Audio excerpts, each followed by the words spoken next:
Les adulteracions que s'han fet de les verges negres, fent-nos creure que són negres pel fum i també blanquejant-les, fent creure que originalment eren blanques, quan no és així, perquè el seu simbolisme negre va lligat al seu significat des de l'origen, des del començament. El veiem a Barcelona en dos fets que són un escàndol. Un escàndol que han fet els adulteristes i l'han fet a les mentalitats niceanianes, perquè tot això de les verges negres es va adulterar a partir del concili de Nicea. A partir del concili de Nicea també es va adulterar el que és el nom de Crist. Crist és una paraula grega, no és una paraula jueva. I abans del concili de Nicea, els que segueixen la tradició gnòstica i del Nou Testament ens diuen que quan l'àngel Gabriel es va aparèixer a Maria, li va dir que a Crist li posés el nom d'Emmanuel. No li va dir pas que li posés Jesús. I aquest és un tema que s'hauria de debatre perquè és molt important. Quin era el nom de Crist a l'original? Emmanuel o Jesús? Ens diuen que és el mateix, però jo no ho entenc igual, no és el mateix. Ell és una concepció de la divinitat i Javé és una concepció de la divinitat que parla de l'Antic Testament i no és el mateix que el missatge que ens dona el Nou Testament quan ens parla del Pare Celestial, El o Abba. A Barcelona hi ha una adulteració molt greu, que és haver blanquejat la patrona de Barcelona, Nostra Senyora de la Mercè, que originalment era negra. I a la revista La Hormiga de Oro del segle XIX hi ha tota una explicació molt detallada d'aquest fet. I una altra cosa que és un escàndol de Barcelona és el nom del Passeig de Gràcia. El Passeig de Gràcia, que comença a la plaça Catalunya i podríem dir que hi ha una avinguda, que és l'avinguda del Portal de l'Àngel, precisament, seguint recte amunt fins al que avui és barri de Gràcia, el Passeig de Gràcia s'hauria de dir Passeig de Nostra Senyora de la Gràcia. Així és com es deia antigament. I si no es troben referències escrites és perquè les han esborrat. Perquè hi havia una ermita, una església, dedicada a Nostra Senyora de la Gràcia, que està relacionada històricament, a través dels reis, com per exemple Ramon Berenguer IV, amb la Provença. A la Provença hi ha diverses esglésies dedicades a Nostra Senyora de la Gràcia, i els lligams entre Barcelona, Catalunya, la Corona d'Aragó i Provença històricament estan demostrats. I és una vergonya el que s'està fent amb la desnaturalització de la identitat original de Barcelona.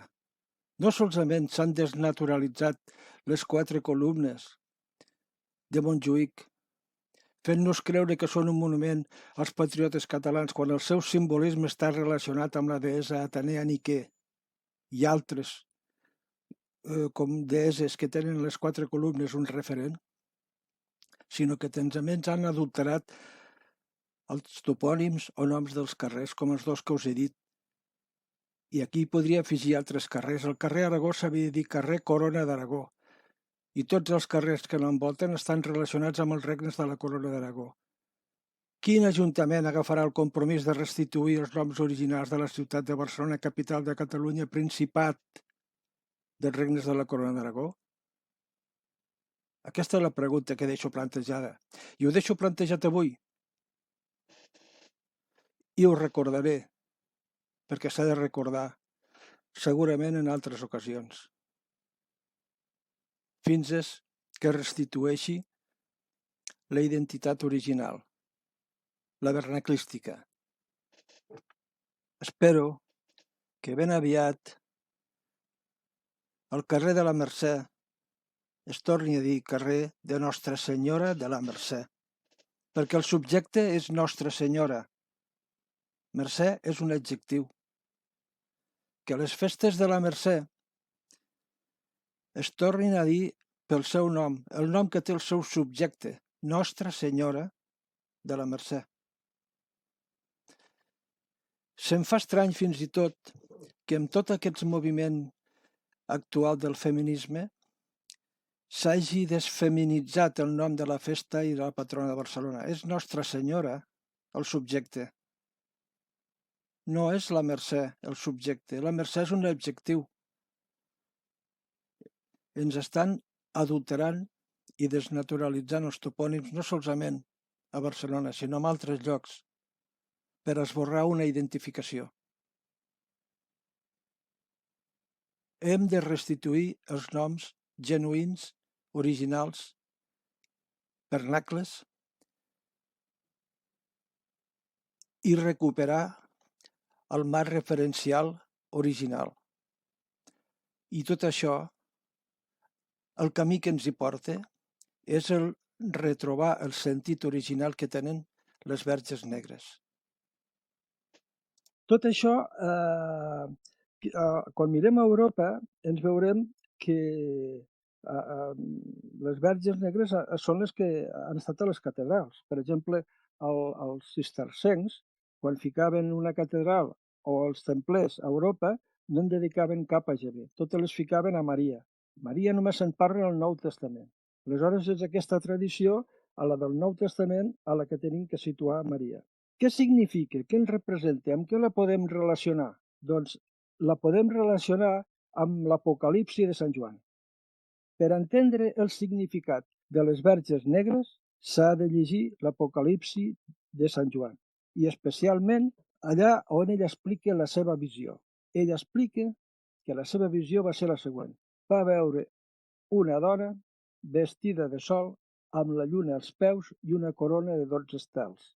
Doncs molt bé, si us fixeu les Verges Negres, totes les Verges Negres tenen, autèntiques i genuïnes, tenen una corona de 12 estels, altres i la lluna als peus, i van vestides moltes dorades, per això la de Tolosa de Llenguadoc es diu la dorada.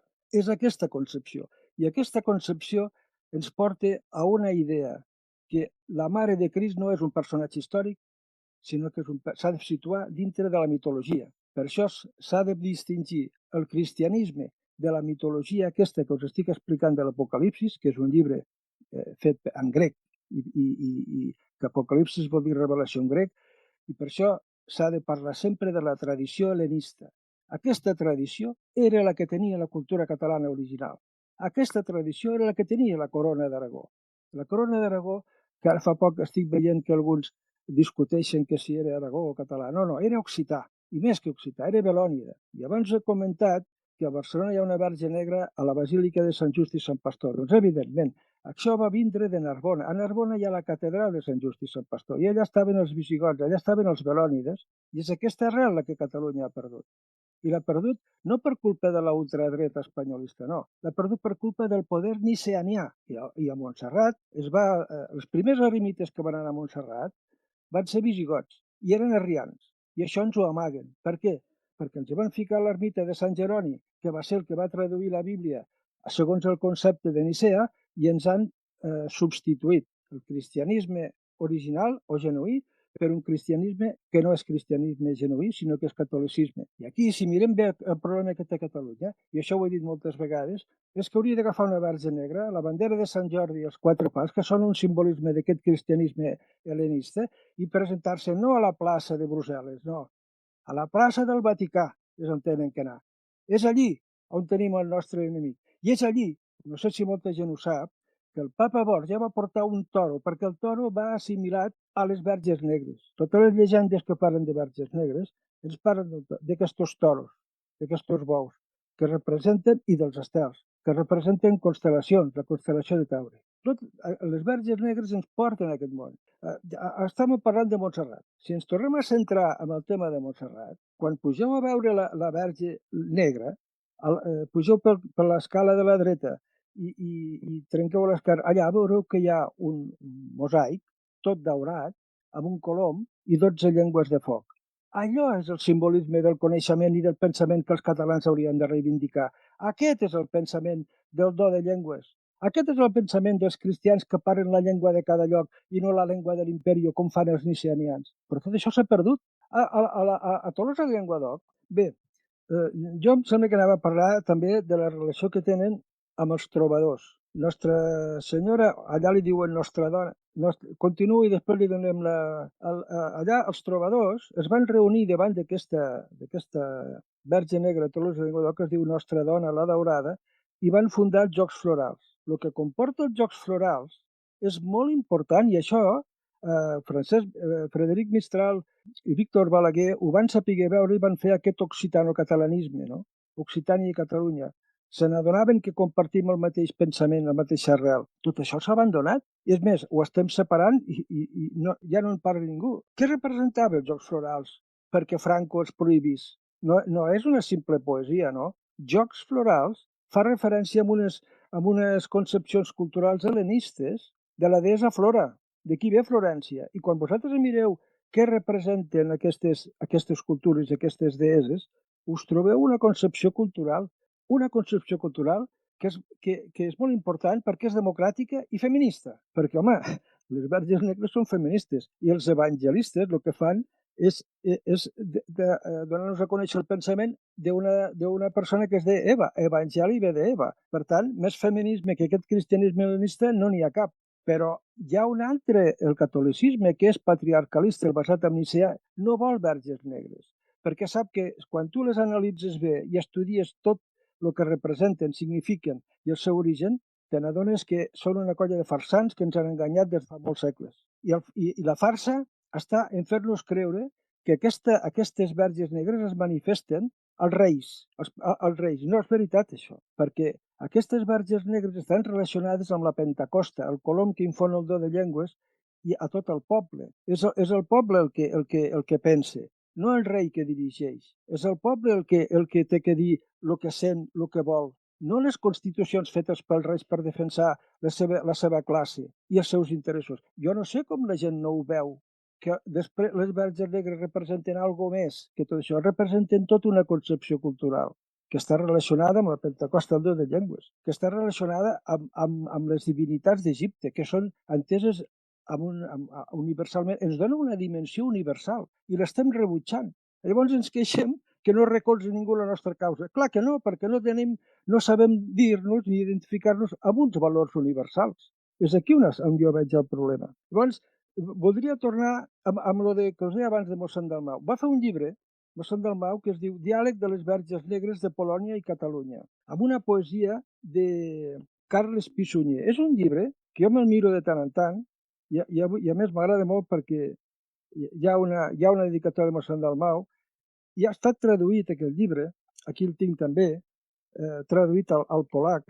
Doncs no podríem buscar, tal com volia ell, aquesta solidaritat? Doncs no es fa. Jo he promogut diverses trobades, he proposat aquestes trobades de Catalunya i Polònia i no ho promou ningú perquè no vol parlar. Pues la verge negra aquesta ens uneix, és un punt d'unió. I quan se parla de lo que representen i signifiquen, que és el que jo estic fent avui, em sembla que us podeu adonar que és més polític i filosòfic del que molta gent es pensa i més revolucionari del que molta gent es pensa. Quan jo vaig començar a interessar-me pel tema, em va sorprendre que molts capellans de moltes parròquies de Catalunya, que està ple de verges negres i trobades, es despertaven a les 4 de la matinada dient que havien trobat foc a l'església i s'havia cremat la verge negra, llavors la substitueixen amb una de blanca. També les verges negres estan relacionades amb peregrinacions. I una cosa molt important, són trobades a un lloc i després diuen, com a la de Montserrat, la van trobar una cova, la van voler portar a Manresa i no va voler. Sempre volen tornar al lloc. Que no veieu que el que us estan dient aquestes llegendes és que us heu d'integrar al lloc on viviu. I això és el que jo dic en el meu barraclisme o genuïnisme o autoctonisme. Però no ho dic jo, això ja ho diuen pensadors des de Gràcia. Sòcrates ja ho deia, això. Agafeu, el que passa és que ells parlaven de Gaia, la deessa Gaia, però és el mateix. Àrtemis, Gaia, Isis, és el mateix, i Astarte, Aserà. Llavors aquesta cultura, que és el que posaria descobert com a mi m'ho ha portat, no sé si encara i crec que tinc que descobrir més coses. Els 12 estels d'aquestes corones que porten les verges que representen, com hem dit al començament, quan parlàvem del simbolisme que representaven les verges negres, les 12 constel·lacions, no ho diuen. Que els trobadors tenien una verge negra que es deia l'Estela i canten una cançó sobre l'Estela, no ens ho expliquen tot això. Llavors nosaltres ens adonem que ens han ficat en un lloc on no ens sentim identificats, diem que no, i no sabem veure quin és el nostre lloc mentalment. I aleshores, i a mi em sembla que estudiar les verges negres, jo us he recomanat un llibre, us he parlat d'aquest llibre de mossèn Dalmau, però se'n podria dir molts, de fet, però és que tots diuen el mateix. Per cert, ahir vaig escoltar una conferència d'una noia d'un programa de la televisió valenciana.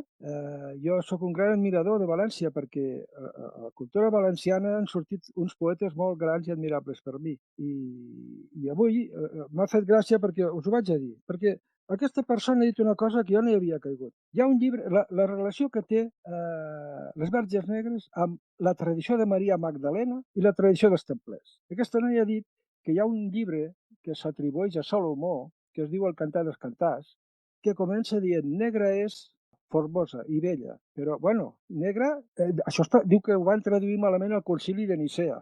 Jo he pensat, mira, veus, un altre que se n'ha donat. Clar, qui ho va traduir, això? Pues Jeroni. I quin papa ho va fer creure, això? Un papa, Damaso I, que era hispà, però hispà del cantó de Galícia. I això no ho diuen. Ho van traduir malament aquest llibre. I llavors, això que el rei Salomó, quan va fer, se li atribueix, estava amb la reina de Saba. Fixeu-vos el nom. Aba, una altra vegada. I la cultura que tenia la reina de Saba era una cultura de Baal, zodiacalista. I és que el rei Salomó, el temple del rei Salomó, va fer substituir el tabernacle de Javé per uns arquitectes que van vindre d'Iram, camites, de culte a Baal, i es va dividir el regne de Judà i el regne d'Israel. Llavors, tot això té conseqüències actuals. Les lluites que tenim actualment entre Israel i Palestina són lluites que venen d'aquell temps, d'aquestes concepcions culturals. Jo vaig tenir la sort, fa uns anys, de conèixer un mossèn, que es diu mossèn Dalmau, i aquest mossèn sí que va entendre aquestes coses de les verges negres. I jo us convido que aneu a Gallifa, encara que després de la seva mort, l'últim dia que vaig anar vaig veure que no s'està portant amb el ritme que ell ho portava. Allà veureu que va ficar un monument dedicat a la deessa Àrtemis. Molt bé. Doncs aquí està, és molt important això, perquè Àrtemis, a Efes, era la gran deessa, era aquesta mena, era negra.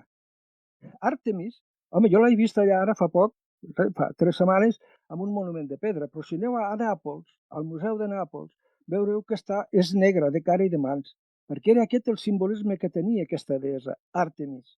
Representava la Isis d'Egipte, representava l'Astarte de Mesopotàmia, de Cartago, Baal. És aquesta cultura la que representava. Doncs allò ho han destruït tot. Però és que van fer una cosa molt més greu a Efes. Les verges negres, el que representen, a Efes es va fer un concili després de que a Nicea es digués que era el mateix Javé que Baal o que El o que Abba. Amb aquest concili es va fer una trampa i es va dir que Maria era el mateix que Àrtemis.